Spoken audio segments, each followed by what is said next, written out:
YouTube के इस channel में आप सभी का स्वागत है। आज की जो वीडियो है यह क्रिया से संबंधित यूपी टेट और सी टेट 2026 में आने वाले जो इम्पोर्टेंट क्वेश्चन हैं उस पर आधारित है। तो आज पहले हम लोग देखेंगे कि क्रिया किसे कहते हैं। तो क्रिया जिन शब्दों से किसी कार्य का होने का बोध होता है उसे क्रिया कहते हैं। जैसे करना, पढ़ना, लिखना, चलना, ये सारे शब्द क्रिया के हैं। तो जो क्रियाएं होती हैं जिनसे किसी कार्य का होने का बोध हो वह क्रिया कहलाता है। जो क्रियाएं हैं उनका जो शब्द है उन्हें हम लोग क्या कहते हैं, धातु कहते हैं। और उस धातु में जब हम लोग ना को जोड़ देते हैं तो वह क्रिया का सामान्य रूप, क्रिया का सामान्य रूप बन जाता है। रचना के आधार पर क्रिया दो प्रकार की होती है। ये प्रश्न पूछा जाता है कि क्रिया कितने प्रकार की होती है या रचना के आधार पर क्रिया कितने प्रकार की होती है। तो रचना के आधार पर पूछा जाए या क्रिया के प्रकार, तो ये दो प्रकार के होते हैं। अकर्मक, सकर्मक क्रिया और अकर्मक क्रिया। तो सकर्मक क्रिया किसे कहते हैं? सकर्मक क्रिया में जो भी वाक्य दिया गया रहता है उस वाक्य में जो कर्ता होता है, कर्ता के ऊपर क्रिया का प्रभाव न हो करके किस पर पड़ता है? कर्म पर पड़ता है। जब कर्म पर पड़ता है उसे हम लोग सकर्मक क्रिया कहते हैं। और जब कर्ता, कर्ता यानी करने वाला, जब कर्ता पर क्रिया का प्रभाव पड़ता है तो वह हमारा अकर्मक क्रिया कहलाता है। It is clear.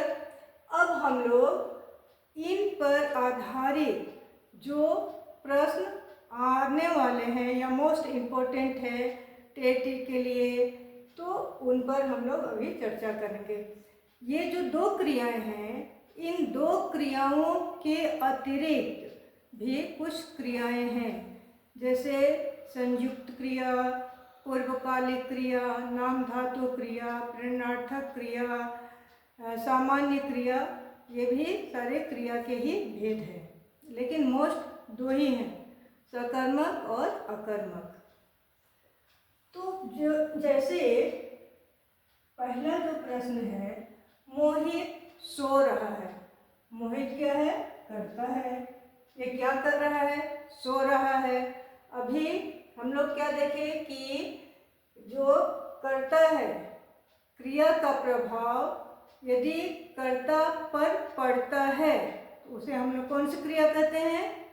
उसे हम लोग अकर्मक क्रिया कहते हैं।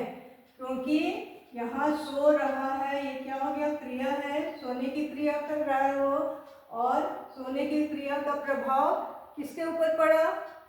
मोहित पर। ये क्या हो गया? कर्ता।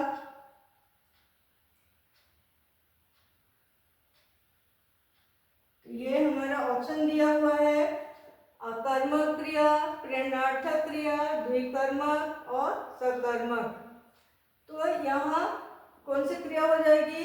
अकर्मक क्रिया। ऑप्शन ए के साथ हम लोग जाएंगे, तो यहाँ हम लोग टिक करेंगे। क्वेश्चन नंबर 2 है, जो क्रिया अभी हो रही है उसे क्या कहते हैं, यानी उसे कौन सी क्रिया कहते हैं? तो जब क्रिया जारी है तब वह क्रिया को क्या होती है, अपूर्ण वर्तमान क्रिया होती है, क्योंकि काम क्या है, जारी है। इस जब संदिग्ध वर्तमान में कोई भी कार्य संदेह होने पूरा होने में उसे हम लोग संदिग्ध वर्तमान क्रिया कहते हैं। इसी तरह से संदिग्ध भूतकाल में जो न होने का संदेह हो, संभावनाएं न बनती हो, उसे हम लोग संदिग्ध, जहाँ पर संदेह उत्पन्न हो उसे हम लोग संदिग्ध भूत कहते हैं। और वर्तमान सामान्य रूप को हम लोग सामान्य वर्तमान कहते हैं। तो यहाँ पूछा जा रहा है कि जो क्रिया अभी हो रही है, यानी क्रिया क्या है, जारी है, तो जो जारी रहती है वह उसे हम लोग क्या कहते हैं, अपूर्ण वर्तमान। तो हम लोग ऑप्शन सी के साथ जाएंगे।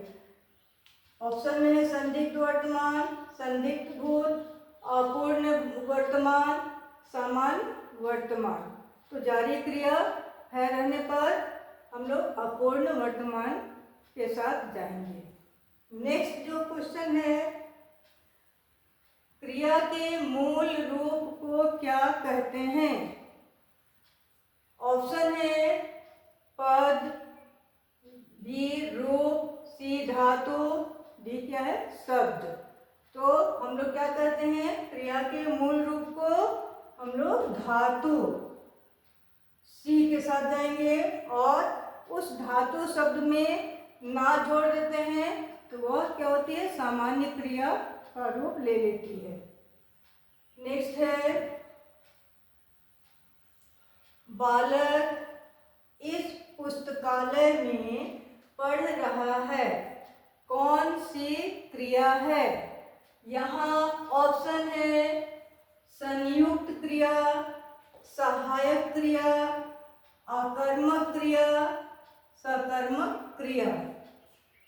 तो बालक इस पुस्तकालय में पढ़ रहा है, बालक क्या हो गया, बालक पढ़ने का काम कर रहा है, वो क्या है, करता है, ये हमारा कर्ता हो गया। इस पुस्तकालय में कहाँ पढ़ रहा है कर्ता, पुस्तकालय में, तो पढ़ने का कर्म कहाँ कर रहा है वो, पुस्तकालय में। तो जहाँ या जिस वाक्य में क्रिया का प्रभाव कर्ता पर न पड़ करके कर्म पर पड़ता है उसे हम लोग क्या कहते हैं, सकर्मक क्रिया। तो ये कौन सी क्रिया हो जाएगी, संयुक्त क्रिया, सहायक क्रिया, आकर्मक क्रिया या सकर्मक? हम लोग डी के साथ जाएंगे, सकर्मक क्रिया। क्यों?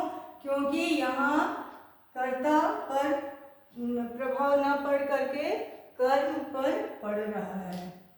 क्लियर? नेक्स्ट है, रचना की दृष्टि से क्रिया के भेद हैं। ऑप्शन है 1, 2, 4, 5। रचना की दृष्टि से, रचना की दृष्टि से कितने हैं, 2, सकर्मक और अकर्मक। तो हम लोग किसके साथ जाएंगे, ऑप्शन बी के साथ। नेक्स्ट है, मैं घर जाता हूँ, इसमें सहायक क्रिया कौन सी है? मैं क्या बोली कि रचना के आधार पर जो क्रियाएं हैं उन क्रियाओं के अलावा भी क्रियाएं हैं जिनका नाम मैं बताई थी। तो यहाँ वाक्य जो है मैं घर जाता हूँ, इसमें ऑप्शन दिया हुआ है जाता, जाना, हूँ, जा। तो यहाँ हमारी क्रिया क्या होगी, जाना या जाता, और सहायक क्रिया, क्रिया के साथ सहायक क्रिया भी लगता है। एक और भी ध्यान यहाँ रखना है कि ये जो क्रियाएं हैं ये क्रिया लिंग, वचन और पुरुष के अनुसार रूप परिवर्तित होता है। तो यहाँ ऑप्शन दिया हुआ है जाता, जाना, हूँ, जा। तो सहायक क्रिया हमारी कौन सी हो गई? हूँ। तो हम लोग ऑप्शन जो है किसके साथ जाएंगे? ऑप्शन सी के साथ। नेक्स्ट है सकर्मक क्रिया वाला वाक्य है। कौन कौन सा वाक्य है? ऑप्शन दिया गया है, रामू सदा रोता रहता है। क्वेश्चन नंबर वाक्य, पहला जो वाक्य है उसमें रामू सदा रोता रहता है। तो यहाँ कर्ता कौन है? रामू है जो रोते रहता है, यहाँ कर्म नहीं है। नंबर दूसरा जो है, श्याम बस पर चढ़ गया। सी, मोहन छत से गिर गया। नेक्स्ट, सतीश ने केले खरीदे। तो यहाँ सतीश क्या है? कर्ता है, वह खरीदना क्या है? क्रिया है। और क्या खरीदा? केला खरीदा। तो यहाँ कर्म क्या कौन सा कर रहा है? केला खरीदने का कर्म कर रहा है।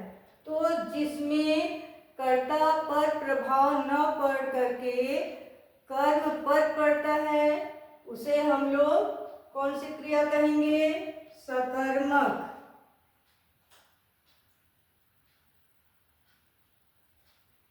तो ये नंबर डी, यहाँ सकर्मक क्रिया पूछा गया है, ऑप्शन डी, सतीश ने केले खरीदे। क्लियर? तो ये हमारा आज क्रिया से संबंधित इम्पोर्टेंट क्वेश्चन था। वीडियो को आप लोग लाइक, शेयर, सब्सक्राइब अवश्य ही करें, साथ ही बेल आइकन भी दबाएं।